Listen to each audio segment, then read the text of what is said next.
In God's Name by Sandy Eisenberg Sasso, illustrated by Phoebe Stone. After God created the world, all living things on earth were given a name.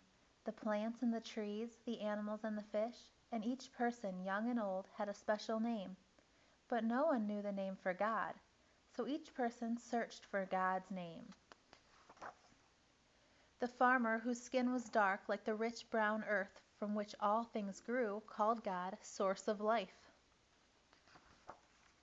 The girl whose skin was as golden as the sun that turned night into day, called God Creator of Light. The man who tended sheep in the valley, called God Shepherd. The tired soldier who fought too many wars, called God Maker of Peace. The artist who carved figures from the earth's hard stone, called God My Rock. Sometimes the people who called God by different names were puzzled. They said, "Every living thing has a single name: the marigold, pansy, and lily, the oak tree, sequoia, and pine.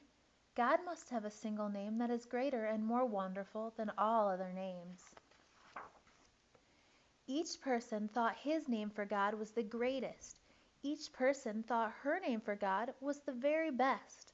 The farmer who called God Source of Life said, "This is the true name for God." The girl who called God Creator of Light insisted, "This is the most splendid name for God." The shepherd, soldier, and artist believed they each had the perfect name for God.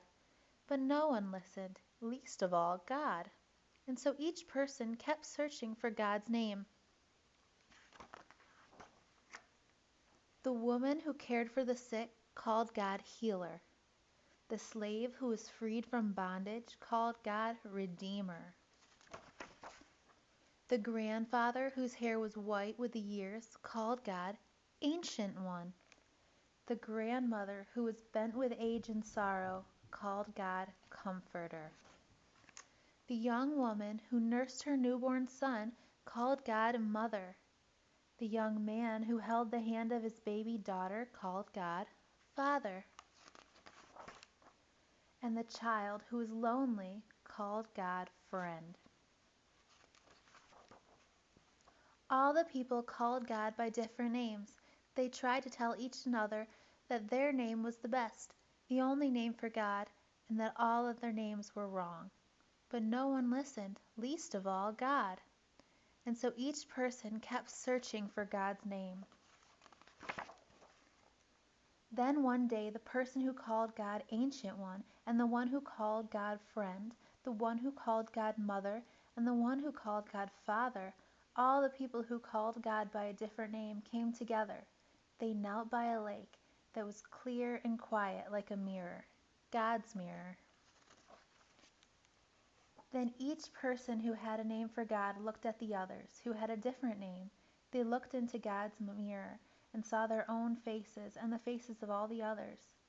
And they called out their names for God: Source of Light, Creator of Light, Shepherd, Maker of Peace, My Rock, Healer, Redeemer, Ancient One, Comforter, Mother, Father, Friend, all at the same time. At that moment the people knew that all the names for God were good, and no name was better than another. Then all at once their voices came together, and they called God One. Everyone listened, most of all God.